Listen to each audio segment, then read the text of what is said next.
Sveiki, čia aš Arnas, tai dabar kalbėsime apie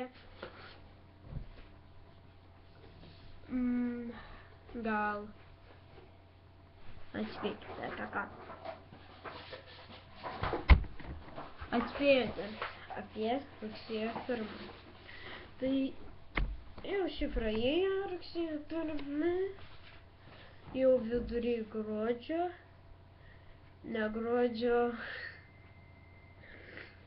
o rudenio, bet vis tiek dabar nebeturėsite laiko žaidimams, prie PC sėdėti ir išeiti lauką, nes mokytojas sako: "A padarei namų darbus, Arnai?" Ir paskui taip duodi sąsiuvinį, kitą dieną ateini ir parodo, pasiėmi sąsiuvinį ir milijonas klaidų.